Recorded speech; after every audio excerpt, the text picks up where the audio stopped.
Salam pemirsa YouTube channel Malaikat Ketiga. Kita berjumpa kembali dalam seri pelajaran Roh Nubuat. Saat ini kita akan masuk dalam pelajaran ke-12 dengan judul Hari Istimewa. Sebelum kita mempelajari tentang pelajaran ini, mari kita tunduk kepala untuk berdoa. Ya Tuhan yang di surga, pada siang hari ini kami datang ke hadapan Tuhan, ucapkan syukur makasih untuk semua pimpinan lindungan berkasihan Tuhan yang kami rasakan hingga pada saat ini. Kami syukur Tuhan mempunyai kesempatan yang indah. Kami boleh mendengarkan akan firman Tuhan, pengabaran, kebenaran yang akan kami terima bersama saat ini. Kami mohon kiranya kuasa Tuhan Roh Kudus Tuhan boleh hadir bersama dengan kami, boleh memberikan kami pengertian, tuntunan, agar kami boleh memahami dan boleh menerima kebenaran Tuhan pada saat ini. Biarlah Tuhan mau menyertai masing-masing kami, khususnya hamba-Mu yang menyampaikan. Biarlah Tuhan sembunyikan hamba-Mu di bawah kaki salib Tuhan. Dan biarlah hanya Tuhan yang terlihat dan terdengar pada saat ini. Sekali lagi Tuhan, ampuni segala kesalahan kami Tuhan. Terimalah kami sebagaimana kami ada. Kami serahkan diri sepenuhnya hanya dalam nama Tuhan Yesus Kristus Tuhan kami. Amin. Pelajaran kita sesuai dengan judulnya adalah sesuatu yang istimewa, yaitu hari istimewa. Apakah itu? Namun sebelumnya saya ingin mempertanyakan, apakah hari istimewa yang kita tahu dalam kehidupan kita? Tentu ada beberapa hari istimewa. Hari ulang tahun. Kita juga bisa melihat itu ada hari pada waktu kita wisuda, naik kelas dan sebagainya. Ada juga hari yang istimewa, yaitu hari pernikahan. Tapi saat ini kita akan melihat ada satu hari di dalam satu pekan. Apakah ada hari istimewa dalam satu pekan itu? Kita akan melihat dari Alkitab. Apa yang Alkitab nyatakan tentang hari istimewa ini. Kita akan membuka dari buku Keluaran, kitab Keluaran, pasal yang ke-20 ayat 8 sampai 11. Saya akan bacakan, yaitu ingatlah dan kuduskanlah hari Sabat. Di awal kita sudah ingat, ditegaskan tentang ingatlah dan kuduskanlah hari Sabat. 6 hari lamanya engkau bekerja dan melakukan segala pekerjaanmu. Tetapi hari ke-7 adalah hari Sabat Tuhan Allahmu. Maka janganlah melakukan sesuatu pekerjaan, engkau atau anakmu laki-laki, atau anakmu perempuan, atau hambamu laki-laki, atau hambamu perempuan, atau hewanmu, atau orang asing yang di tempat kediamanmu. Sebab 6 hari lamanya Tuhan menjadikan langit dan bumi, laut dan segala isinya. Dan ia berhenti pada hari ke-7. Itulah sebab Tuhan memberkati hari Sabat dan menguduskannya. Dari ayat ini kita bisa melihat bagaimana ada satu hari istimewa yang ditetapkan oleh Allah sendiri, Khalik pencipta kita, pemilik alam semesta. Dan diharapkan kita benar-benar mengingat satu hari yang istimewa ini. Dalam ayat ini, dalam Alkitab tersebut, ternyata ada satu hari yang dikhususkan oleh Allah, yaitu hari ke-7 yang disebut sebagai hari Sabat. Jadi kita tidak perlu mensalah tafsirkan, karena Alkitab sudah menyatakan itu dengan jelas. Walaupun Alkitab dengan jelas menyatakan bahwa hari perbaktian adalah hari Sabat, tapi kenyataannya apa?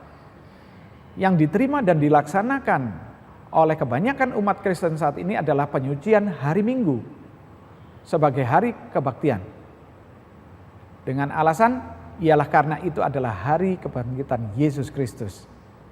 Kita bisa melihat hal ini, bahwa kenyataan apa yang sudah ditetapkan, apa yang sudah ditentukan oleh Allah kita, tidak dilaksanakan dengan tepat dan benar. Apakah hal ini adalah kebenaran? Yaitu pergantian hari dari hari Sabat ke hari yang lain itu, hari ke-7 ke hari yang lain itu adalah kebenaran atau hanya sekedar tradisi? Mari kita melihatnya. Dalam Kejadian 2 ayat 2 dan 3 dikatakan apa? Ketika Allah pada hari ke-7 telah menyelesaikan pekerjaan yang dibuatnya itu, berhentilah ia pada hari yang ke-7 dari segala pekerjaan penciptaannya yang telah dibuatnya itu. Sejak awal dunia dijadikan, Allah sendiri sudah melakukannya. Jadi pada waktu Allah itu memerintahkan kepada kita, Allah sudah melakukannya.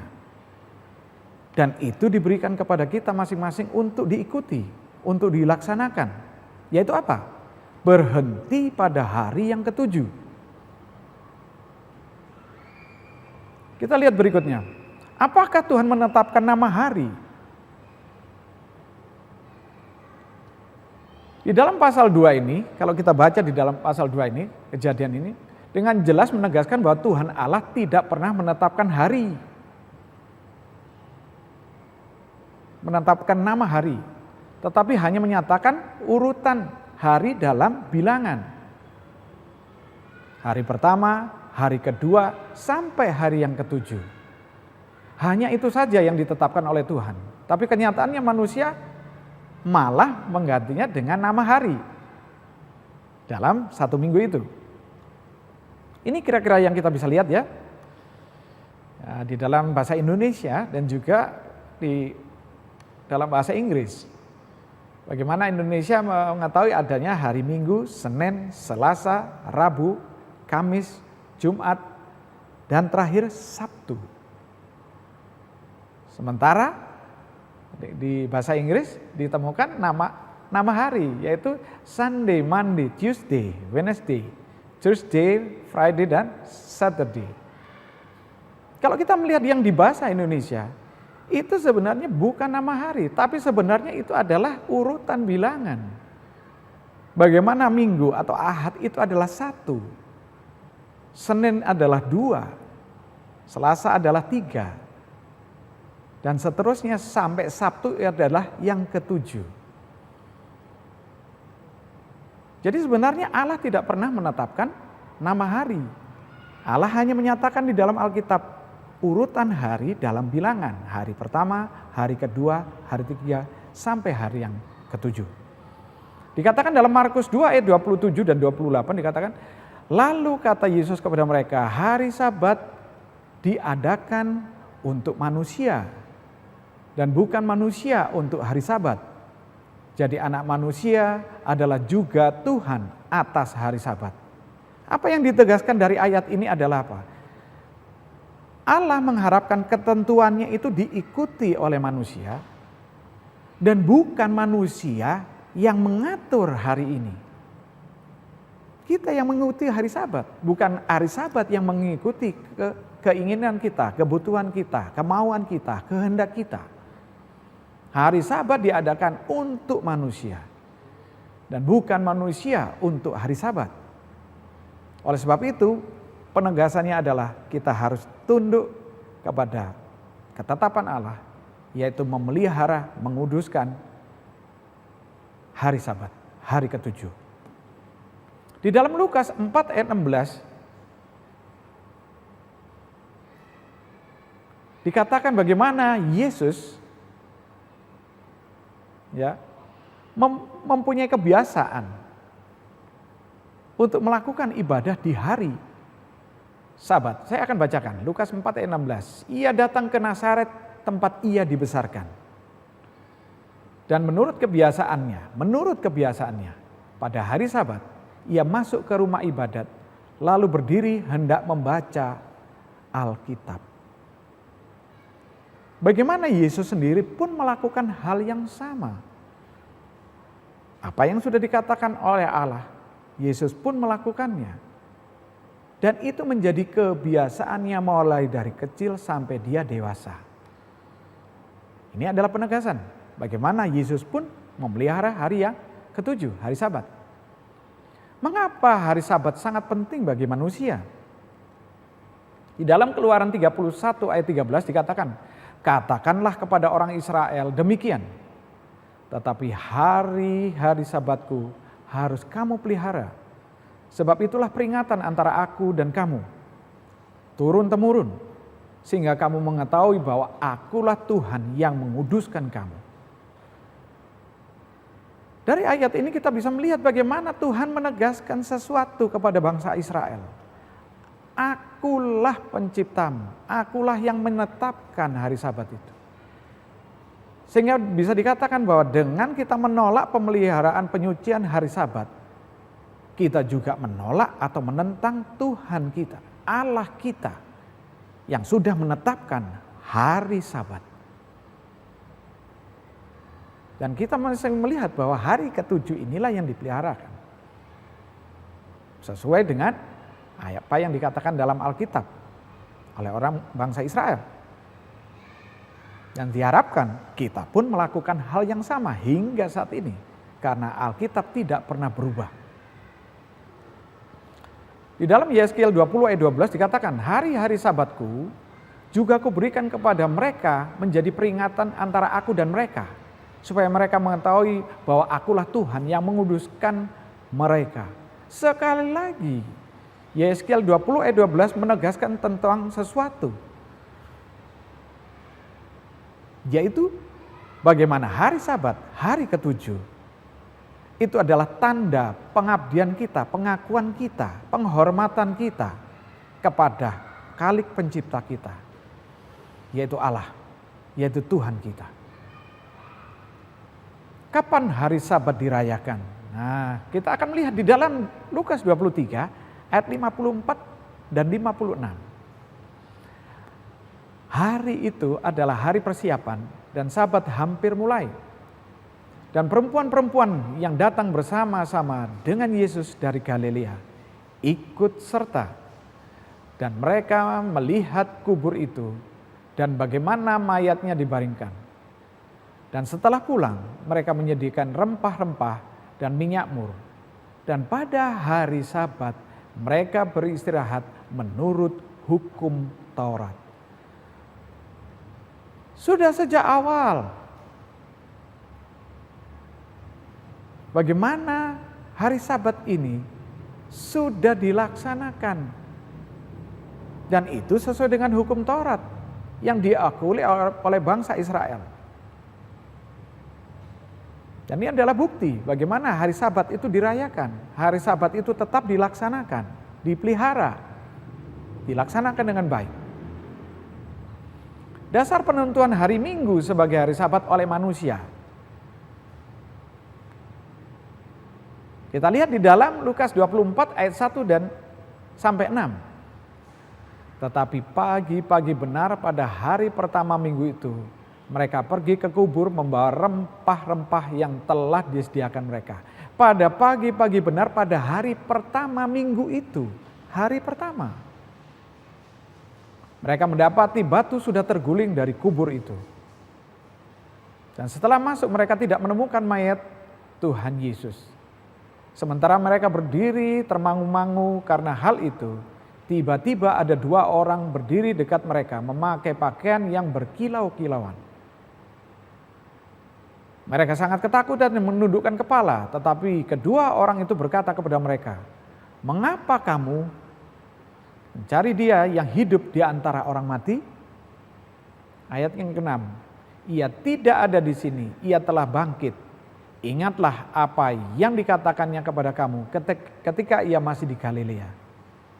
Ternyata inilah yang menjadi dasar. Jadi ayat Alkitab ini yang dijadikan dasar untuk menentukan hari perbaktian, menggantikan apa yang telah ditentukan oleh Allah, yaitu hari Minggu. di mana Allah telah menetapkan hari ketujuh yaitu hari Sabat, hari Sabtu, diganti dengan hari pertama yaitu hari Minggu. Dan inilah yang dilaksanakan hingga saat ini. Dan ini sebenarnya tidak berdasarkan kebenaran Alkitab, tidak sesuai dengan apa yang diperintahkan oleh Tuhan. Dan penetapan ini hanya berdasarkan ketentuan manusia dan menjadi tradisi. Sekali lagi kita akan melihat bagaimana Rasul Paulus tetap memelihara hari Sabat, walaupun Yesus sudah naik ke surga. Itu tercatat di dalam Kisah 18 ayat 4 dan 11. Bunyinya adalah, dan setiap hari Sabat, Paulus berbicara dalam rumah ibadat dan berusaha meyakinkan orang-orang Yahudi dan orang-orang Yunani. Maka tinggallah Paulus di situ selama 1 tahun 6 bulan dan ia mengajarkan firman Allah di tengah-tengah mereka. Setelah Yesus naik ke surga, dia meninggalkan murid-muridnya, dia meninggalkan rasul-rasulnya. Dan salah satu yang diceritakan sini adalah Rasul Paulus.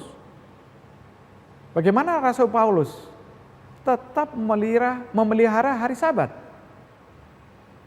Bagaimana Paulus ini juga tetap menguduskan hari Sabat?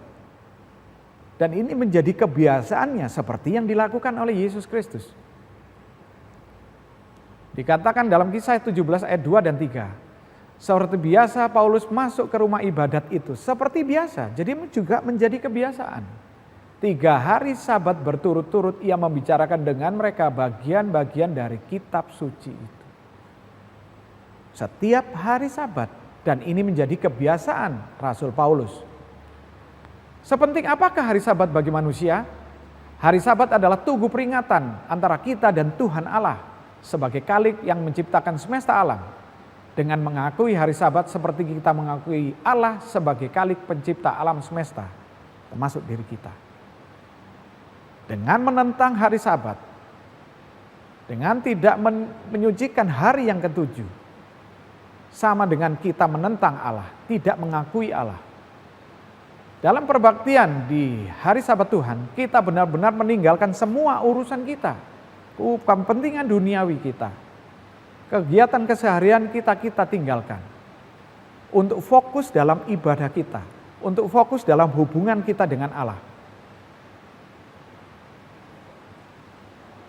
Dan kita bisa melihat bagaimana kegiatan perbaktian ini kita fokuskan untuk menerima firman Tuhan, nasihat Tuhan, seruan Tuhan bagi masing-masing kita.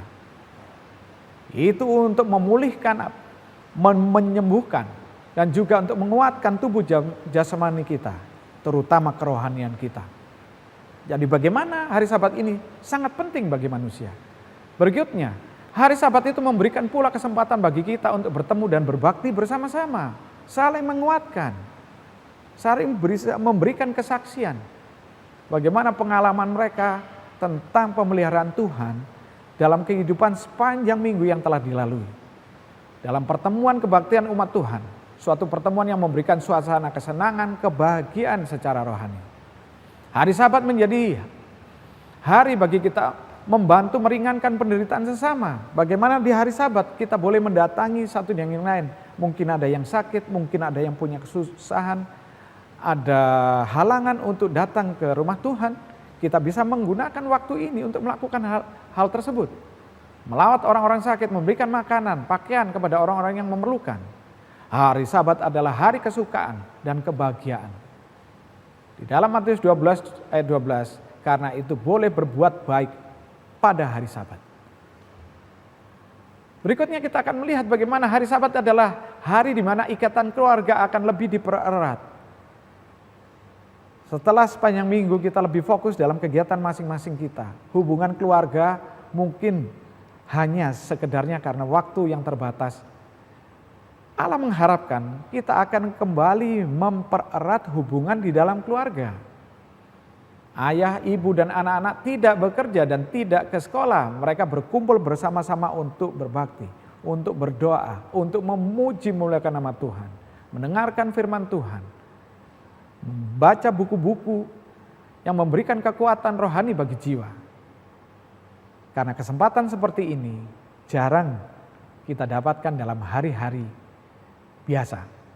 Hari Sabat dirasakan sebagai satu hari di mana Tuhan akan memberikan lebih banyak berkat dan kekuatan rohani apabila tiap orang berbakti pada hari itu dengan sebenarnya. Kita akan merasakan bagaimana berkat, sukacita, bagaimana kita bisa dipulihkan, dikuatkan oleh datang bersama-sama dalam perbaktian Tuhan di Ka'bah Tuhan yang suci di hari Sabat. Karena ini adalah hari istimewa. Tuhan sudah berjanji ada berkat yang istimewa, yang khusus yang Tuhan berikan di hari Sabat. Hari Sabat memberikan pula suatu suasana kedamaian dan kebahagiaan. Seolah-olah sedang melatih diri kita agar terbiasa untuk dapat menikmati kebaktian hari Sabat yang besar di dalam dunia baru, yaitu di dalam kerajaan surga. Suasana hari Sabat itu adalah suasana yang akan kita rasakan di dalam kerajaan surga. Di dalam Yesaya 66 ayat 23 dikatakan, karena telah dijanjikan bulan berganti bulan dan Sabat berganti Sabat, maka seluruh umat manusia akan datang untuk sujud menyembah di hadapanku, firman Tuhan. Jadi dengan tegas di dalam kitab Yesaya ini, pasal 66 ayat 23, bagaimana hari Sabat itu akan tetap dilaksanakan sampai dalam kerajaan surga, tidak pernah berganti. Dan ini diharapkan juga dilaksanakan oleh kita saat ini. Apa janji Allah bagi semua yang setia berbakti pada hari Sabat? Yesaya 58 ayat 13 dan 14 mengatakan, apabila engkau tidak menginjak-injak hukum Sabat dan tidak melakukan urusanmu pada hari kudusku, apabila engkau menyebutkan hari Sabat hari kenikmatan dan hari kudus Tuhan, hari yang mulia, apabila engkau menghormatinya dengan tidak menjalankan segala acaramu dan dengan tidak mengurus urusanmu atau berkata omong kosong, maka engkau akan bersenang-senang karena Tuhan. Dan aku akan membuat engkau melintasi puncak bukit-bukit di bumi dengan kendaraan kemenangan. Aku akan memberi makan engkau dari milik pusaka Yakub, bapa leluhurmu, sebab mulut Tuhan Allah lah yang mengatakannya. Ini adalah janji Tuhan, pemilik alam semesta, kaling pencipta kita, menjanjikan kepada kita, apabila kita setia untuk memelihara dan menguduskan hari Sabat sesuai dengan perintah Allah ini, inilah yang akan dilaksanakan untuk kita. Bagaimana dijaminlah keselamatan kita, kita akan masuk dalam kerajaan surga. Dan suasana hari Sabat seperti yang saya sudah katakan tadi adalah yang akan kita rasakan selama kita hidup di surga. Oleh sebab itu, marilah kita bisa menerima kebenaran ini sebagai sesuatu kebenaran yang mutlak dan wajib kita laksanakan dalam kehidupan kita sebagai umat yang percaya kepada kebenaran Tuhan, kepada Tuhan sendiri. Nah, biarlah pelajaran ini boleh membawa pengertian kita, mengingatkan kepada kita akan satu hari istimewa, yaitu hari Sabat, hari kudus Tuhan yang Tuhan sendiri sudah sucikan, dan akan membawa kepada kita berkat, sukacita, kebahagiaan dalam kehidupan kita masing-masing. Biarlah pelajaran ini boleh menjadi berkat bagi masing-masing kita, Tuhan yang akan memberkati dan menyempurnakannya. Saya bawakan dalam nama Tuhan Yesus Kristus. Amin. Sebelum saya tutup, kita sama-sama akan berdoa bersama. Tuhan yang di surga, pada saat ini kami berterima kasih untuk kesempatan yang indah kami boleh belajar akan firman Tuhan tentang hari Sabat, hari istimewa yang Tuhan berikan kepada kami masing-masing. Tuhan, Kami sudah mendengarkan kebenaran ini Tuhan. Biarlah kami tidak mendengar saja, tetapi kami melaksanakannya. Kami mengimani dan kami melaksanakannya, mewujudkannya dalam kehidupan kami. Kami mohon kiranya bantuan Tuhan untuk kami boleh melaksanakan pengudusan hari Sabat ini dengan sepenuhnya sesuai dengan kehendak dan kemauan Tuhan. Kami berterima kasih janji Tuhan akan berkat bagi masing-masing kami. Bagaimana kami boleh memelihara hari Sabat dengan penuh sukacita dan juga dalam naungan kasih sayang Tuhan saja. Biarlah Tuhan mau menyempurnakan pelajaran kami pada saat ini, boleh mendapat tempat dalam hati dan pikiran kami, dan boleh menjadi kebenaran yang mendasari setiap tingkah laku dan perkataan perbuatan kami sehari-hari. Ampuni segala dosa kami Tuhan, dalam nama Tuhan Yesus Kristus kami. Amin.